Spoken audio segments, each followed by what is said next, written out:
어머니 많이 더우신가 봐요. 활동을 또 제 목까지 해야 되니까. 보통은 식사를 어떻게 하시나요? 하루에 2끼. 그래서 제가 늦게 휠체어를 타니까 아침 겸 점심 먹고 저녁 먹고. 근데 이렇게 먹다가 늘 어지러워가지고 제가 이제 빈혈이 있어가지고 이제 피가 머리까지 안 쏠리니까 이렇게 좀 눕히죠. 눕혀가지고 조금 어지러움 덜하게. 어머니 힘드진 않으세요? 괜찮아요? 견딜만 해? 네. 그것도 아들인지 뭐 안 할 수도 없잖아요. 또 허리도 좀 불편하신 것 같은데. 네. 네. 허리 무릎 다 아파요. 원래는 수술을 하셔야 돼요. 이제 관절도 그렇고 수술을 해야 되는데 어머니가 수술을 해버리면 저를 돌봐줄 사람이 없는 거예요. 그러니까 원래는 나라에서 하는 장애인 활동 지원 서비스를 제공을 받아야 되는데 그걸 못 받고 있어요. 왜 못 받고 계세요? 가장 근본적인 원인이 그거죠. 같은 돈을 받고 힘든 일을 안 하려고 하는 거. 그러니까 더 중증 장애인은 일이 많고 손이 많이 가니까 경증 장애인을 찾아서 하는 거죠. 원래부터 이랬나요, 시스템이? 그 시스템이 예전에 이렇게까지 되지는 않았는데 2014년 10월인가? 그때 이제 모 국회의원이 장애인 활동 지원 서비스 받는 대상을 확대시켰어요. 더 경증 장애인도 받을 수 있게. 그래서 지금 자연스럽게 못 받게 돼버리죠. 오히려 제일 도움이 필요하신 분인데. 그러니까요. 최초 장애인 활동 지원 서비스를 만든 취지는 장애인 가족들, 우리 어머니가 이렇게 고생할 필요가 없이 장애인 가족들한테 부담을 덜어주기 위해서 만든 거거든요. 근데 현실은 이러고 있는 거죠. 좀 제발 좀 받겠으면. 어머니 이것만 먹을까요? 알았어. 다 끝. 오늘 제가 더 못 먹겠어요.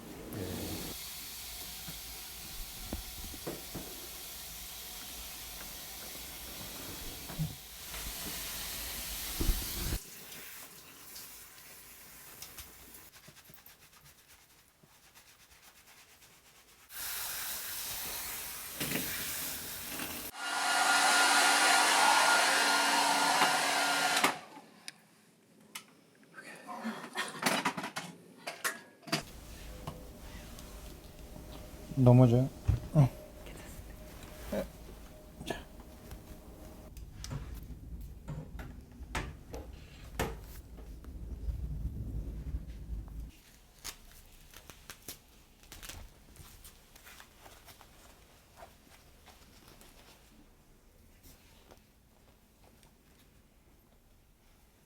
이렇게 지금 되신 지가 얼마나 되신 거죠?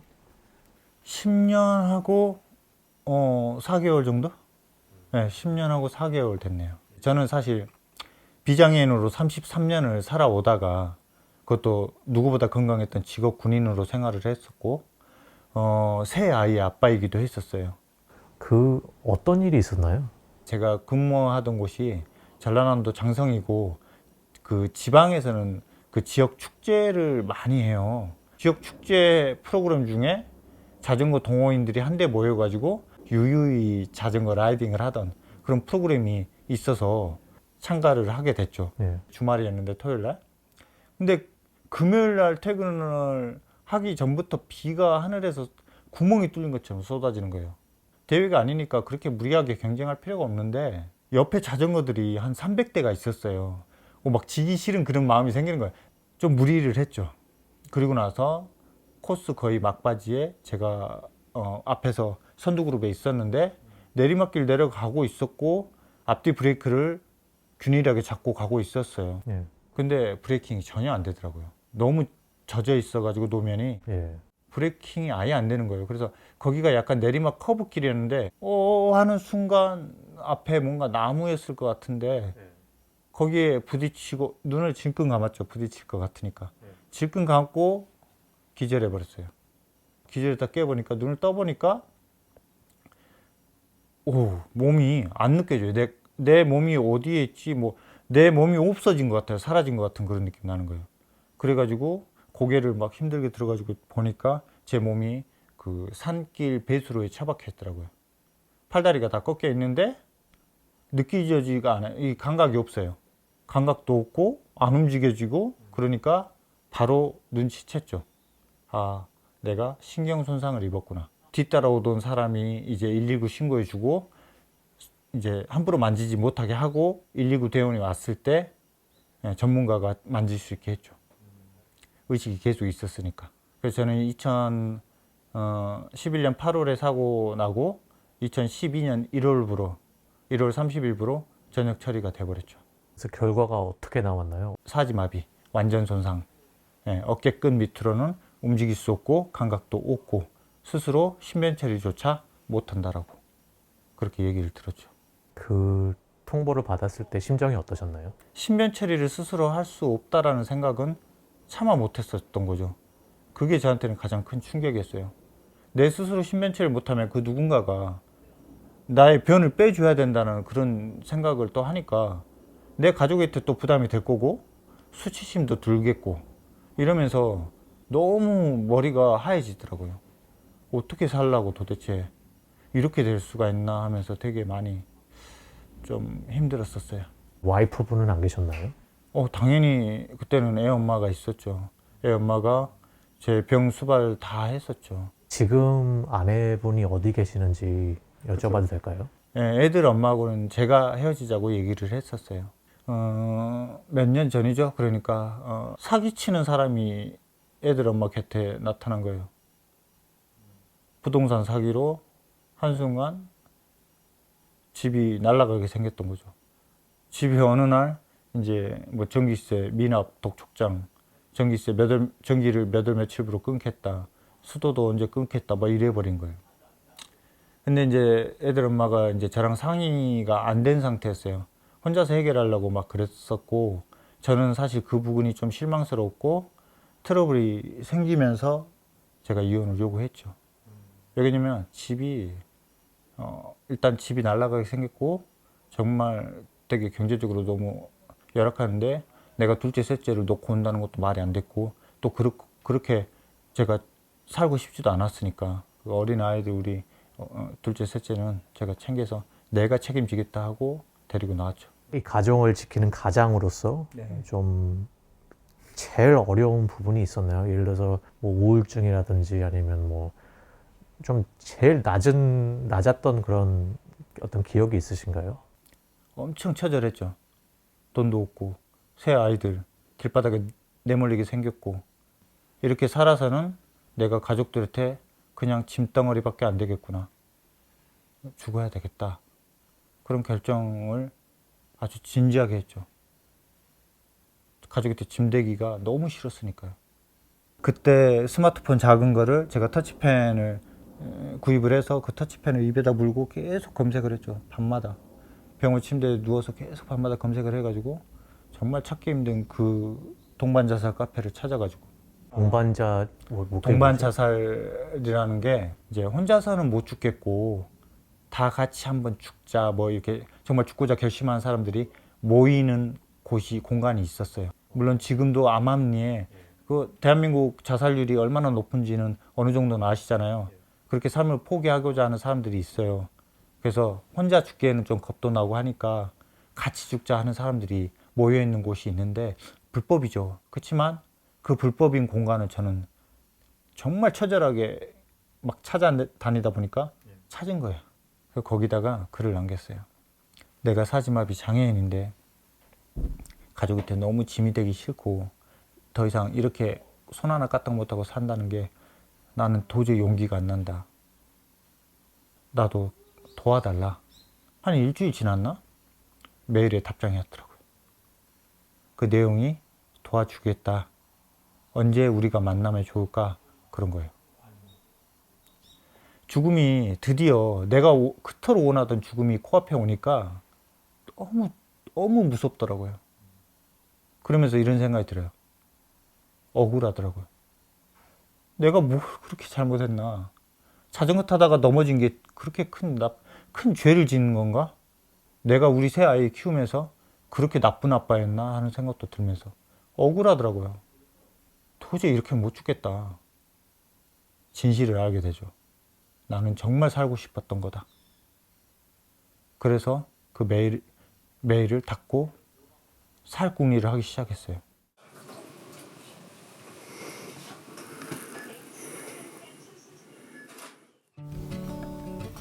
저의 요술 지팡이. 이것도 직접 만든 거잖아요.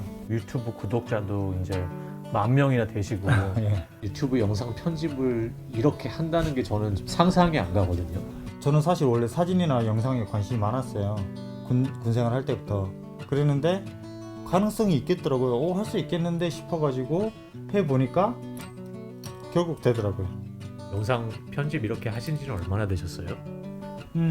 제가 유튜브 시작하고니까 그래도 3년? 네, 3년 다 됐네요. 제가 이번에 하는 컨텐츠는 아들의 여자친구를 만나는 날 모습을 제가 좀 긴장되더라고요. 그래가지고 그거를 다행히 찍어놓은 게 있어서 제 큰아들이 지금 육군 병장이에요. 예. 네, 그래서 여자친구 생겼는데 제가 여자친구를 만나는 자리가 있어가지고 되게 긴장됐는데 되게 긴장되잖아요. 아들 예, 여자친구인데 예.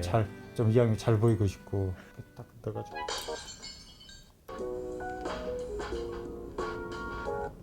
이제 이런 것들을 제가 저희보다 편집을 더 잘하시는 것 같은데요. 그래서 그 큰아들 여자친구 만났을 때 심정이 어떠셨어요? 뭔가 벌써 이런 시간이 올 줄은 또 생각도 못했고 제가 아직은 나는 그렇게 나이가 많이 안 먹은 것 같은데 아들이 벌써 여자친구 데리고 오니까 약간 며느리 보는 느낌이고 예비 며느리 보는 느낌이라 되게 떨리더라고요. 기분이 되게 묘했어요.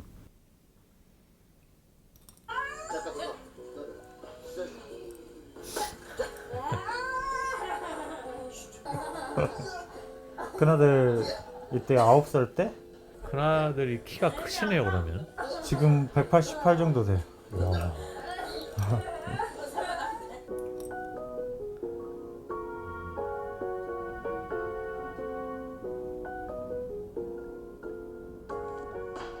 자제분들이 이제 네. 나이가 어떻게 됐었죠? 우리 큰애가 11살, 막내가 3살, 11살, 6살, 3살 이렇게 있었죠.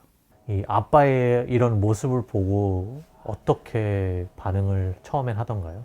이 예민한 이 나이에 아빠의 이 모습을 노출하고 싶지는 않겠죠, 같이. 근데도 우리 아이들은 왼쪽에 우리 딸내미, 오른쪽에 우리 아들내미 항상 이렇게 밖에 다닐 때는 제 옆에서 이렇게 따라와 주거든요. 물론 친구들을 가끔 볼 때도 있긴 하지만 그렇다고 해서 이 아이들이 피하고 도망치고 뭐 이런 게 없어요. 너무 감사하죠, 우리 아이들.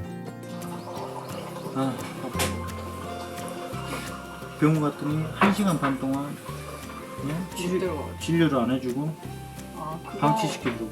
근데 거기 그거 평이 안 좋던데요? 그리고 아빠 코로나 검사 받았어. 진짜요? 와, 콧구멍이 그냥 팍 찔러 깜짝 놀라 눈물 나왔어요. 조금이라도 아프니까 아니요. 너무 깊이 찌르더라고.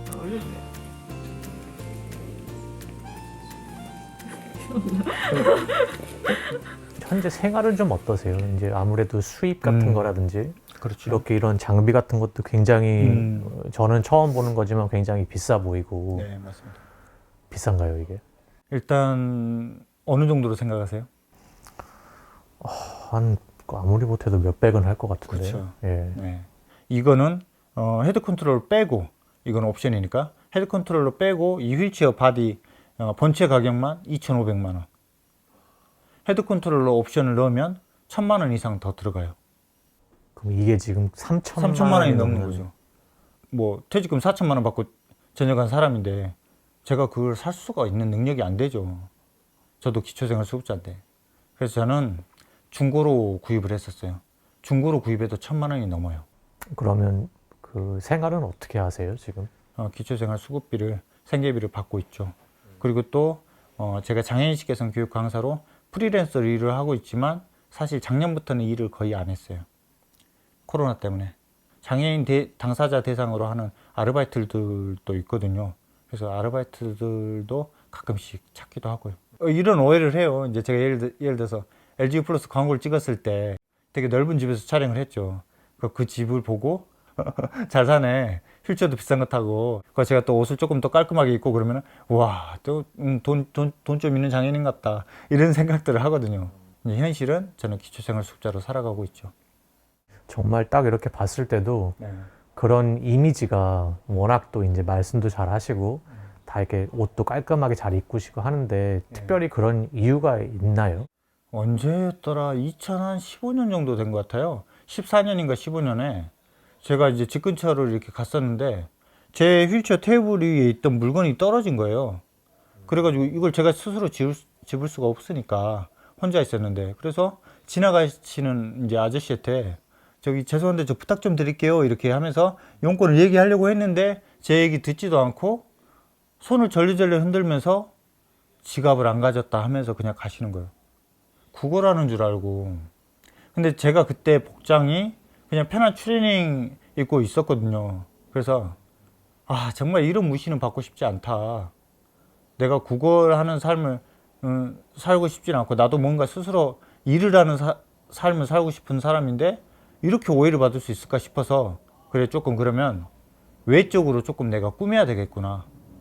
그래서 조금 더 깨끗한 옷을 입고 휠체어도 먼지 같은 거 좀 털어내고 좀 깔끔해 보이게 살아야 되겠다. 그러니까 확실히 대우가 조금씩 달라져요. 그러면 어머니께서 지금 굉장히 좀 많이 도움을 주시고 계시잖아요. 또 우리 어머니 같은 경우도 뭐 정말 말 그대로 묵묵히 계속 저를 하루를 이렇게 다 보낼 수 있도록, 어머니 그 땀방울이 아니면은 저는 이렇게 살 수가 없는 거잖아요. 근데 지금 꾸준히 저렇게 해주시고, 어머니 몸이 지금 만신창이가 돼 있고 허리 또 무릎이 다 정말 엉망인데도 이렇게 해주고 계시는 게 너무 감사하면서도 너무 죄송한 거죠. 어머니께서 아무래도 살 날이 많이 또 남으신 것도 아니고, 만약에 어머니가 이 세상에 안 계신다고 하면 심정이 어떠신가요? 저는 아마 그런 생각을 많이 하는데요.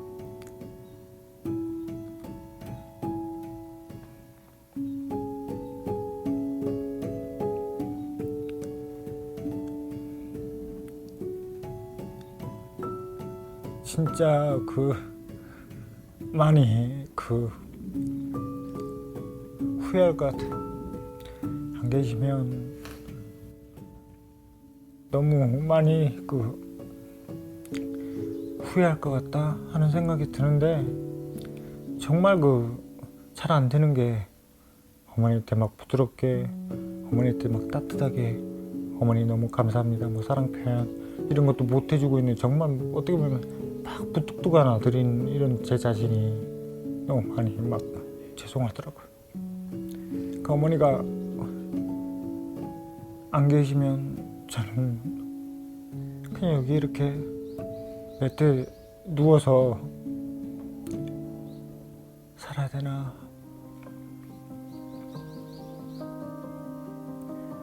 의지할 데가 없어요. 지금은 어머니밖에 없고.